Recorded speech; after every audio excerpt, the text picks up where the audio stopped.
Bismillahirrahmanirrahim. Welcome back. Now let's break this down step by step. Actin filaments are not just structural threads. They are the muscles of the cell. अच्छा, जो actin filaments हैं ना, these are also classified as microfilaments. और ये form कैसे होते हैं? These are formed by polymerization of F-actin. और इनका रोल क्या है कि these act as tension cables inside the cells. अच्छा, अब epithelial cells में ये क्या करते हैं? They form a tight belt along the inner surface of the membrane, maintaining cell shape and integrity. लेकिन बात इधर ख़त्म नहीं होती, इसके और भी रोल्स हैं. During wound healing, these filaments generate contractile force, helping the cells to pull together and close the gap. अच्छा, इसके अलावा when a cell divides, actin teams up with myosin to form a contractile ring. और फिर क्या होता है कि this ring tightens, और ये क्या करेगा टाइटन होके? It is going to pinch off the cytoplasm. ठीक है, और उससे ये क्या इंश्योर करेगा कि one cell cleanly divides into two daughter cells after each nuclear division. तो पावर ऑफ एक्टिन क्या है? Shape, strength and separation. Think of G actin as individual beads holding ATP. When they snap together, they form F-actin and ATP quietly converts to ADP after assembly.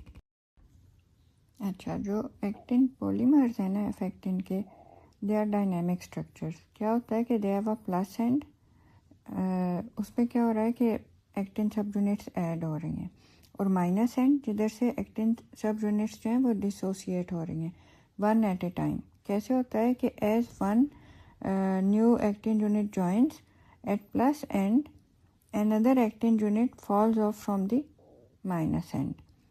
ठीक है, तो this constant addition at one end and loss at the other end is what keeps the filament dynamic. Structurally क्या जो है वो फिर mature F actin filament कैसे बनता है कि two identical strands of G actin monomers wind around each other creating a helical microfilament.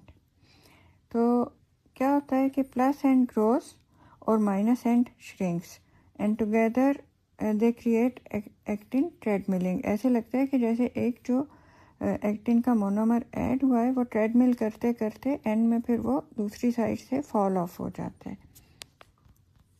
अच्छा, जो एफ एक्टिन पॉलीमर फॉर्म हो रहा है ना, ये 3 स्टेजेस में फॉर्म हो रहा है. लैग फेज है, फिर पॉलीमराइजेशन फेज है, और फिर एक स्टेडी स्टेट है.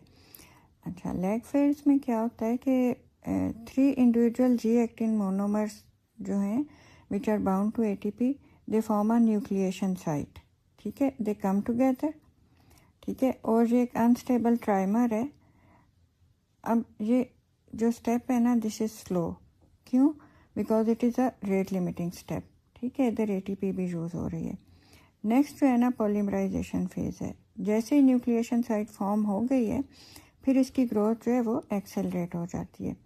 अब क्या होगा कि ATP bound G actin sub units these are added at one end, और वो एंड कौन सा है? प्लस एंड है. ठीक है, अब ये जो सब यूनिट्स हैं these are going to incorporate into the filament. अच्छा, जैसे ही ये इनकॉर्पोरेट होंगी तो फिर क्या होगा कि जो इनकी बाउंड एटीपी थी, it is hydrolyse to ADP, phosphate release हो जाएगा, और फिलामेंट जो है वो इलोंगेट हो रहा है, और ये काफ़ी फास्ट हो रहा है ये प्रोसेस. फिर एक स्टेडी स्टेट आ गई है. इसमें क्या है कि द सिस्टम रीचेस बैलेंस. उसमें क्या हो रहा है कि the rate of actin addition at the plus end equals the rate of actin loss from the minus end. ठीक है, तो उसमें अब जो फिलामेंट की लेंथ है वो अब ग्रो नहीं कर रही, वो कांस्टेंट हो रही है. ठीक है, 2 एक्टिन सब यूनिट्स में these are continuously being added, but दूसरे एंड से ये कंटिन्यूसली रिमूव भी हो रही हैं, और इस बिहेवियर को ट्रेडमिलिंग बोलते हैं. अच्छा, अब आप इधर देखें, एक मैंने इसमें ब्लू कलर जी एक्टिन सब यूनिट बनाई है, so that you can follow it. ठीक है, and appreciate that how it is walking along the filament. ठीक है, अब क्या step by step it is moving towards the minus end until finally it detaches and falls off. ठीक है, but the journey doesn't end there. क्या होता है कि after detaching, the G-actin subunit binds a fresh ATP molecule and rejoins the filament at the plus end. And just like that, it continues its never-ending walk along the actin filament. ठीक है, this continuous addition at plus end and loss at minus end. ठीक है, this is what makes the actin filaments dynamic and allows the cell to move and reshape itself. अच्छा, इधर you can appreciate the dynamic states of cytoplasm. अच्छा, पहले आप lower portion देखें, इधर आपको जेल स्टेट नज़र आ रही है. क्या है कि actin filaments are tightly organised और कौन उनको ऑर्गेनाइज कर रहा है? बंडलिंग प्रोटीन्स और क्रॉस लिंकिंग प्रोटीन्स. ठीक है, they are holding them together creating a stable gel like cytoplasm. अब आप अपनी अटेंशन ज़रा अपर पोर्शन पे फोकस करें. उसमें क्या है? सॉल्युबल या सोल स्टेट है. इधर क्या है कि the actin filaments are loosened and broken down. कैसे? कॉफिलिन जो है वो इनके आर्म ट्विस्टिंग कर रहा है, इनको ट्विस्ट भी कर रहा है और इनको ब्रेक भी कर रहा है. ठीक है, तो कॉफिलिन ट्विस्ट एंड सेवर्स द फिलामेंट्स. फिर जेल्सोलिन जो है इट इज़ फ्रेगमेंटिंग देम. ठीक है, वो इनको फर्दर कट कर रहा है. और उसके अलावा सीक्वेस्ट्रिंग प्रोटीन्स हैं जो कि जी प्रोटीन सब यूनिट्स को रिमूव कर रहे हैं फिलामेंट्स में से. ठीक है, और ना सिर्फ रिमूव कर रहे हैं बल्कि उनकी रीपोलीमराइजेशन जो है उसको भी प्रिवेंट कर रहे हैं. ठीक है, तो ये सब एक्टिविटीज़ जो हैं वो क्या कर रही हैं?